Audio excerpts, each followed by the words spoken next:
So hello friends, once again welcome back friends. അപ്പോൾ നമ്മളൊരു പുതിയ വീഡിയോ എടുത്തിരിക്കുകയാണ്. ഇന്നൊരു ആംപ്ലിഫയറിൻ്റെ വീഡിയോ ആണ്. ഒരു 5.2 ഒരു ഹെവി ആയിട്ടുള്ളൊരു DTS ഡോൾബി എല്ലാം സപ്പോർട്ട് ചെയ്യുന്ന ഫ്യൂടെക്കിൻ്റെ DSP കിറ്റ് വെച്ചുള്ള റാമ്പാണ്. അപ്പോൾ അതിന് മുன்னாടിയായിട്ട് ഒന്ന് രണ്ട് കാര്യം പറയാനുണ്ട് നമ്മൾ വീഡിയോയിൽ പോകുന്നതിന് മുമ്പായിട്ട്. അതായത് നമ്മുടെ കമൻസ് ഓൺ ടോപ്പ് എന്നൊരു സെഗ്മെൻറ്റ് നമ്മൾ വീഡിയോസ് ചെയ്തിരുന്നു. നിങ്ങളുടെ കമൻസിന് റിപ്ലൈ തരുന്നത് ഞായറാഴ്ചകളിലാണ് ചെയ്തുകൊണ്ടിരുന്നത്. അപ്പോൾ കുറേ നാളായിട്ട് നമ്മൾ സ്റ്റോപ്പ് ചെയ്ത് വെച്ചിരുന്നായിരുന്നു. അപ്പോൾ അത് നമ്മൾ വീണ്ടും റെസ്യൂം ചെയ്യുകയാണ്. ഇന്ന് ഒരു കമ്മ്യൂണിറ്റി പോസ്റ്റ് നമ്മൾ പോസ്റ്റ് ഇടും. അപ്പോൾ അതിനിടയ്ക്ക് നിങ്ങൾക്ക് കമൻറ്റ് ഇടാം. അതുപോലെ തന്നെ വേറൊരു സെഗ്മെൻറ്റ് കൂടെ നമ്മൾ സ്റ്റാർട്ട് ചെയ്യുന്നുണ്ട്. അതായത് സബ്സ്ക്രൈബേഴ്സ് ചോയ്സ് എന്ന് പറയുന്നൊരു സെഗ്മെൻറ്റ്. നിങ്ങളുടെ ആവശ്യം എന്താണോ, ഏത് കാര്യത്തെക്കുറിച്ചാണോ വീഡിയോ ചെയ്യേണ്ടത്, അത് എനിക്കറിയാവുന്ന രീതിയിൽ നിങ്ങൾക്ക് ഞാൻ ചെയ്തു തരുന്നതായിരിക്കും, പറഞ്ഞു തരുന്നതായിരിക്കും. അപ്പോൾ അതാണ് നമ്മൾ വേറൊരു സെഗ്മെൻറ്റ് കൂടെ സ്റ്റാർട്ട് ചെയ്യുന്നത്. അതും ആഴ്ചയിൽ ഒരു വീഡിയോ വെച്ച്. ഈ ഒരു കമൻസ് ടോപ്പ് ഒരു വീഡിയോ ആയിരുന്നു. അപ്പോൾ ഇതും ഒരു വീഡിയോ വെച്ച്. അപ്പം ഓൾറെഡി നമുക്ക് ഓരോ വീഡിയോ വെച്ച് ഓരോ വീക്ക് വന്നുകൊണ്ടിരിക്കും. സോ അപ്പോൾ നമുക്ക് കൂടുതൽ സമയം കളയാതെ നേരെ വീഡിയോയിലേക്ക് പോകാം.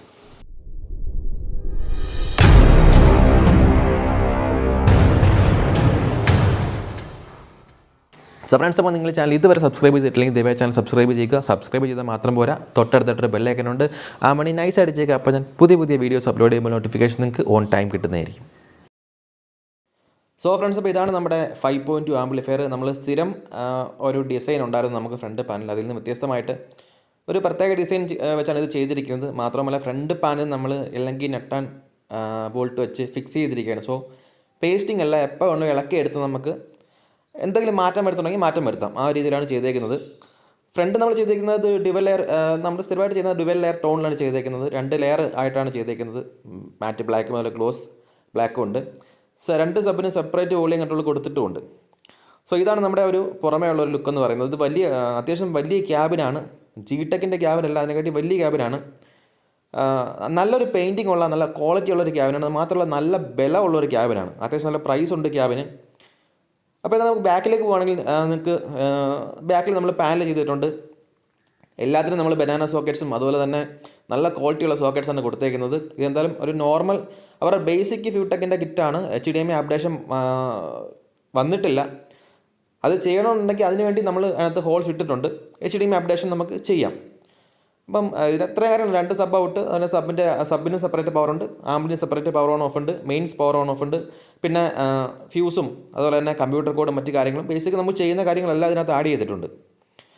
ഈ ഒരു ആംപ്ലിഫയർ എന്ന് പറയുമ്പോഴേക്ക് നമ്മുടെ ഒരു കസ്റ്റമർ ഇതിന് മുന്നേ ഇവിടെ നിന്ന് ആംബ് ചെയ്തുകൊണ്ട് പോയി അതൊന്ന് ഒന്നുകൂടെ എൻഹാൻസ് ചെയ്ത് ചെയ്യണം, അവർക്ക് DSP കിറ്റ് കൊണ്ടുവരണമെന്ന് പറഞ്ഞുകൊണ്ട് നമ്മൾ ചെയ്ത് കൊടുത്തൊരു ആമ്പാണിത്. ഇതിനകത്ത് ശരിക്കും പറഞ്ഞാൽ മറ്റേ ആമ്പിലിരുന്ന 1-2 ബോർഡുകൾ ഇതിനകത്ത് വെച്ചിട്ടുണ്ട്. ബാക്കിയൊക്കെ പുതിയ ബോർഡുകളാണ് വെച്ചേക്കുന്നത്. അപ്പോഴത്തേലും നമുക്ക് ഈ ഒരു ആമ്പ് എന്ന് പറയുന്നത് നല്ല ഹെവി ആയിട്ടുള്ള റാമ്പാണ്. ഏകദേശം ഒരു 20 കിലോയ്ക്ക് അടുത്ത് വെയിറ്റ് ഉണ്ട്. വലിയ 2 ട്രാൻസ്ഫോമറും കാര്യങ്ങളൊക്കെ വെച്ച് നല്ല പവർഫുള്ളായിട്ടാണ് ഈ ഒരു ആംപ്ലിഫയർ ചെയ്ത് വെച്ചേക്കുന്നത്. ഹെവി പവറാണ്. അതുപോലെ തന്നെ ബോർഡുകൾ ഒരുപാടെണ്ണം ഉള്ളതുകൊണ്ട് അകത്ത് നമുക്ക് സ്പേസ് ഇല്ലാത്തതുകൊണ്ടാണ് നമ്മൾ ഫാൻ ഇങ്ങനെ വെളിയിൽ വെച്ചിരിക്കുന്നത്. പക്ഷേ വെളിയിൽ വെച്ചിട്ട് നമുക്ക് അത്യാവശ്യം നല്ല ഒരു കൂളിംഗ് നമുക്ക് കിട്ടുന്നുണ്ട്. നല്ലൊരു കൂളിംഗ് സിസ്റ്റം കിട്ടുന്നുണ്ട്. നിങ്ങൾക്ക് വേണമെങ്കിൽ നിങ്ങൾക്ക് ആർക്കെങ്കിലും ട്രൈ ചെയ്ത് നോക്കാവുന്നതാണ്. വെളിയിൽ വേണമെങ്കിൽ വെക്കാം നമുക്ക് ആ ഒരു ഹോൾ ഇട്ടിട്ട്. എന്തായാലും നമുക്ക് ഈ ഒരു ആംപ്ലിഫയർ തുറന്ന് നോക്കാം. തുറക്കുമ്പോഴേക്കിനകത്ത് വന്നേക്കുന്നത് നമുക്ക് കണ്ടാൽ അറിയാൻ പറ്റും ഇത് വളരെ തിക്ലി പാക്ക്ഡ് ആണ്. അതാണ് അകത്ത് വേറെ ഫാനും കൂടെ ഒക്കെ ഉള്ള സ്പേസ് ഇല്ലാതെ പോയി. 2 ഹെവി ആയിട്ടുള്ള ട്രാൻസ്ഫോമറും അതുപോലെ തന്നെ വലിയ പവർ സപ്ലൈ സെക്ഷനാണ് ഇതിനകത്ത് യൂസ് ചെയ്തേക്കുന്നത്. നിങ്ങൾക്ക് വീഡിയോയിൽ കാണുമ്പോൾ ചെറുതായിട്ട് തോന്നുമെങ്കിലും വളരെ വലിയ ട്രാൻസ്ഫോമറാണ്. അത് മാത്രമല്ല ബോർഡിലേക്ക് പോകുകയാണെങ്കിൽ നമ്മൾ ബേസിന് വേണ്ടി യൂസ് ചെയ്തിരിക്കുന്നത് DTechൻ്റെ 6 ട്രാൻസ്ഫർ ബോർഡ് ഒരെണ്ണത്തിന് വേണ്ടിയും, അതുപോലെ തന്നെ വേറൊരു ബോർഡ് നമ്മൾ കുമാർ റീഡേഴ്സിൻ്റെ ഈ 6 ട്രാൻസ്ഫർ തണ്ടർ ബോർഡ്. അത് ഞാൻ ഇവിടെ ആർക്കും റെക്കമെൻഡ് ചെയ്ത് കൊടുക്കാറില്ല, അത് കസ്റ്റമർ തന്നെ കൊണ്ടുവന്നതാണ്. അപ്പോൾ അത് കണക്ക് തന്നെ അതിൻ്റെ പവർ സപ്ലൈക്കായിട്ട് നമ്മൾ യൂസ് ചെയ്യുന്നത് 1080ൻ്റെ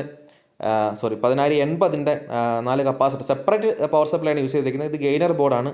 കാര്യം നമ്മൾ ഈ ഒരു remote kit DSP remote kit ടാമ്പ് ചെയ്യുമ്പോൾ സബ് ഫിൽറ്റർ കൊടുത്താൽ ഓൾറെഡി ഒരു ഫിൽട്രേഷൻ കഴിഞ്ഞ് പിന്നെ ഒരു ഫിൽട്രേഷൻ്റെ ആവശ്യമില്ല. നമുക്ക് ആ കിട്ടുന്ന സാധനത്തെ നമുക്ക് കറക്റ്റായിട്ട് കിട്ടണമെങ്കിൽ നമുക്ക് ഗെയിൻ കുറവാണെങ്കിൽ ഒന്ന് ഗെയിൻ ബൂസ്റ്റ് ചെയ്ത് കൊടുക്കുക. സോ DTechൻ്റെ ഗെയിനറാണ്, നോയ്സോ കാര്യങ്ങളൊന്നുമില്ല, വൺ ഓഫ് ദ ബെസ്റ്റ് ഗെയിനറാണ്. ഞാൻ നേരത്തെ പറഞ്ഞ മറ്റൊരു ആമ്പിൽ നിന്ന് നമ്മൾ പാർട്സ് എടുത്തു എന്ന് പറഞ്ഞത് ഇതാണ്.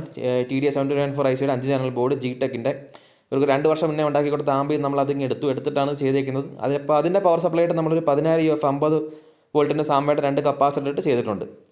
ശരിക്കും പറഞ്ഞാൽ ആ ഒരു ട്രാൻസ്ഫോമർ അല്ല, ആ ഒരു ആംപ്ലിഫയറിൽ ഇരുന്ന് അതേ ട്രാൻസ്ഫോമർ എടുത്ത് ഇങ്ങോട്ട് നമ്മൾ പറിച്ച് ഇട്ടിരിക്കുകയാണ്. പക്ഷേ അതിൻ്റെ കുഴപ്പം എന്താണെന്ന് വെച്ചാൽ 24/0 14 ആംപിയർ ട്രാൻസ്ഫോമർ ഉണ്ട്. അത് സബും കൂടെ ചേർന്ന് വരുന്ന, അതായത് ബ്രിഡ്ജ് ചെയ്ത 4 മോസറ്റ് കൂടെ ചേർന്ന് വരുന്ന ഒരു ആമ്പി ഇരുന്നതാണ്. അപ്പോൾ അത്രയും വലിയ ട്രാൻസ്ഫോമറിൻ്റെ ആവശ്യം ഈ 5 ചാനലിനില്ല. ഒരു 8 ആംപിയറോ മാക്സിമം ഒരു 10 ആംപിയറൊക്കെ മതി. 10 ഒന്നും വേണ്ട, 8ൻ്റെ ആവശ്യമേ ഉള്ളൂ. സോ ഇതൊരു ഓവർ പവേഡ് ആയിട്ട് നമ്മൾ ചെയ്തിരിക്കുകയാണ്. അത് അങ്ങനത്തെ ഒരു പിന്നെ ട്രാൻസ്ഫോമർ ചെയ്യേണ്ടെന്ന് വെച്ച് നമ്മളങ്ങനെ ചെയ്തതേ ഉള്ളൂ. ഇത്രയാണ് ഇതിനകത്ത് വരുന്ന കാര്യങ്ങളെന്ന് പറയുന്നത്. ഇപ്പോൾ ഇതിനകത്ത് സബിൻ്റെ ട്രാൻസ്ഫോമറായിട്ട് വന്നിരിക്കുന്നത് ഒരു 43 വോൾട്ട് AC വരുന്നുണ്ട്, ഒരു 43 വോൾട്ട് AC, ഏകദേശം ഒരു 60 വോൾട്ടിന് അടുത്ത് DC വരുന്നുണ്ട്, 60-61 ഒക്കെ കാണിക്കുന്നുണ്ട്.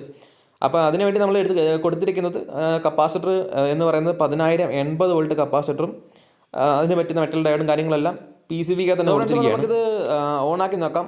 ഓണാക്കുമ്പോൾ സ്റ്റാൻഡ് ബൈ ആയിട്ട് വരും. നമുക്കറിയാം ഓണാക്കുമ്പോൾ സ്റ്റാൻഡ് ബൈ എന്ന് പറയുന്ന സംഗതിയായിട്ടാണ് വരുന്നത്.